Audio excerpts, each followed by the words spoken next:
Nang maglakad ang lalaki palayo, ay umalis na rin siya sa tapat ng bintana.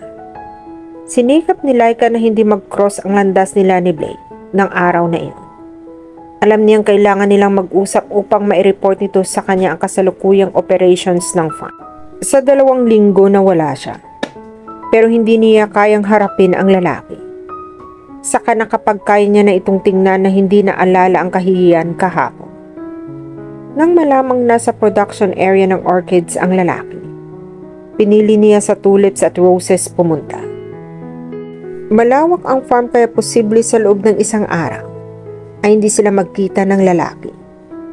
Mid-70s pa nang sinimula ng mama niya ang Jelens. It started as a hobby, para lang hindi maboard ang ina nila sa bahay. Habang nagtatrabaho naman ang ama nila noon, ay isang government employee. The first Jelens was their small garden and their humble home dito sa Malagos. Nang marami sa mga kakilala nila ang humihingi at bumibili sa mga orchids ng ina, ay noon naisipan ng parents niyang seryosohin ang pagpaparami ng orchids. With their savings, binili nila ang katabing bakante na lote at ginawang Jelens Orchids. Doon nagsimulang lumaki ang farm nila. Nang ipinanganak ang kanyang ate Isabel, may 1 dosenang empleyado na sila. Nang dumating ang ate Elena niya, hindi na orchids lang ang inaalagaan ng Jelens Orchid, pati na rin ibang mga lokal at imported flowers. Jelens Orchid become just Jelens, at sa pagkakaanak sa kanya, ay established na ang flower farm nila. Nang makapagtapos ng college sa isang university sa Minneapolis ang kanyang ate, at naging isang professional floral designer, ay saka naisipan ng pamilya na magtayo ng sariling flower shop. Sa ngayon, may 3 flower shops na sila sa Davao, at 2 sa General Santos. Ang ate Isabel niya ay sulong nagpapatakbo sa 5 branches na iyon. Naging sikat din silang supplier ng mga flowers sa mga important occasions tulad ng weddings, birthdays, at iba pa. Samantala, ang kanyang ate Reyna ay nag-major sa horticulture sa University of the Philippines, Los Baños. She wanted Jelens to be well known not just in the Philippines, but worldwide. Ito ang naka-assign sa research and development. Because of their micropropagation, ilang beses na silang naimbitahan sa iba't ibang major flower exhibit sa Pilipinas. At si Laika, she took up business management. Dahil na rin sa kahilingan ng mga magulang niya. Pero sa bandang huli, ay mas pinili niyang maging Aikido instructors sa isang kilalang university. High school pa lang siya, ay palihim na siya nag-aaral ng martial art. Hindi sa wala siyang amor sa flower farm. Mahal niya pareho ang Jelens at ang Aikido, pero mas pinili niya ang huli. Kahit masama ang loob, buong pusong sinuportahan siya ng mga magulang niya, pero hindi ng mga kapatid niya. Hindi matanggap ng mga ito na marunong siyang bumali ng buto ng mga lalaki. Pinagpipilitan ng mga tao na tigilan na niya ang kanyang profesyon. Ang buong akala niya ay mapagtatagumpayan niya na maiwasan ang lalaki. Pero sumapit ang hapon at nagtipon-tipon ang lahat para sa masayang merienda at nasukol siya ng binata. Natigil siya sa pagkagat ng nilagang kamote. Mataman siya nitong pinagmasdan habang nakahalukip-kip. Gusto mo? Kunwari ay alok niya. Itinaas pa niya ng bahagya ang kamoting nakagatan niya. I've been looking for you since morning. Umarte siyang nagtataka. Andito lang naman ako. Tiningnan ko kanina ang mga tulips at roses. Tapos dumaan ako ng nursery at packing area. Ikaw, nasaan ka ba? Siya pa ang may ganang ibalik ang tanong dito. Puno ng ganang kumagat ng kamote. Naningkit ang mga mata nito. Tila inaalam kung magsasabi siya ng totoo o hindi.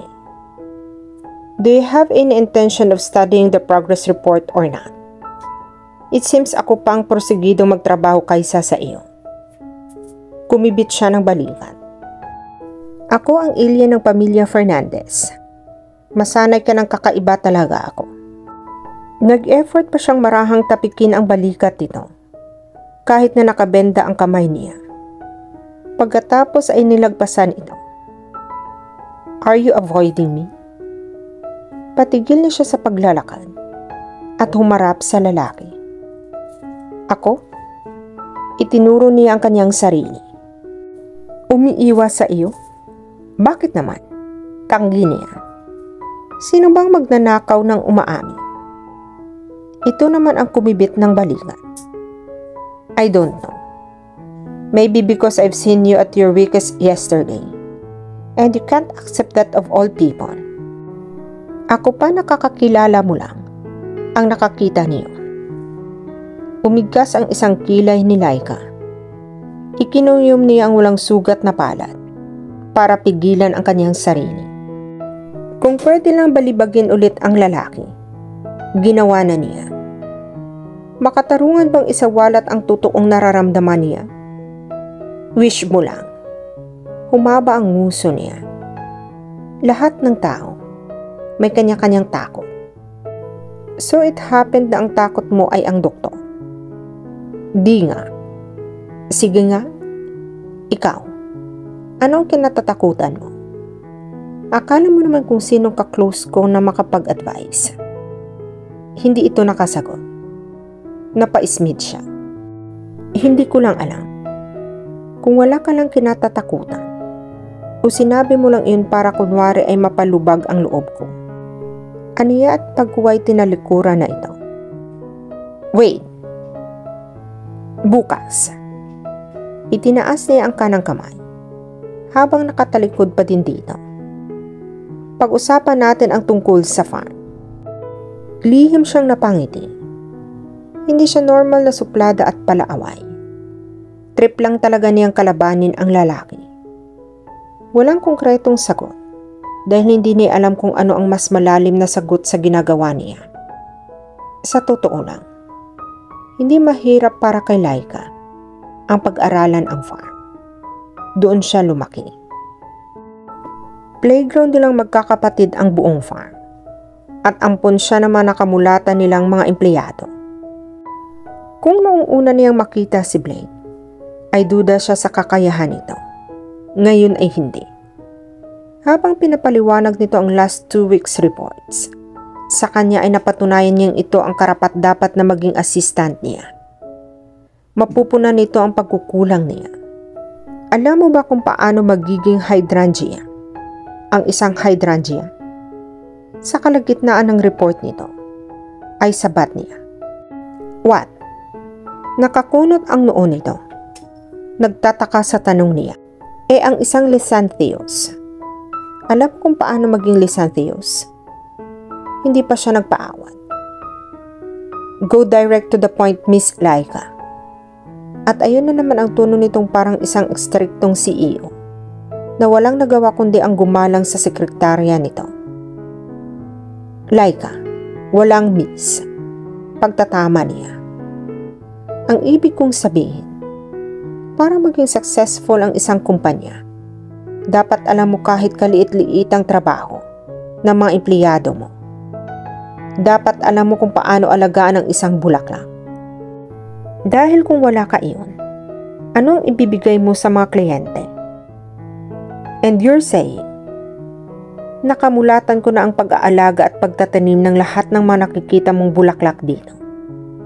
Kahit nakapikit pa ako, kaya kong talunin ang pinakamabilis nating staff sa pagpapak ng bulaklak. My ate would always say na wala akong amor sa mga bulaklak. But the truth is, sino ang hindi mapipilitang mahalin sila? Kung sanggol ka pa lang, ay iyan na ang nasisinghot mo. May alam din ako. Hindi lang halata sa mukha ko. Pero mawawalan din ng silbi ang lahat kung wala kang kliyente. Natumbok mo. Mabilis niyang sagot. Diyan ka naman papasok. Tingnan ko kung magaling ka naman sa ganyan. Kung magkakaroon tayo ng kasunduan. What agreement? Tuturuan kita sa mga alam ko. And vice versa. Napakunot noo ulit ito. Mukhang hindi yata nakuha ang sinabi niya. Hindi ba't ganun talaga ang setup ever since? Napanganga siya. Ganoon nga ba? Tangi. Kaya ginawa kang assistant, di ba? Common sense iyon, Laika. Nagmamagaling na sabi ng isang parte na magaling niyang utak. Para siyang hinagisa ng hollow blocks dahil doon. Ano nga ba kasi ang pumasok sa kokote niya? Iyon na nga ang problema. Kasulukuyan walang laman ang kokote ko. Dahil habang nagsasalita ang lalaki at bumubuka ang bibig nito, wala siyang ginawa kundi ang tingnan ang mukha nito. Na-memorize niya na nga mula sa mata nitong kaunti na lang at mapapabilang na sa mga chinito. Cute at matangos na ilong, labing katamtaman ang kapal, at buhok na 6 na buwan na yatang hindi nagugupitan.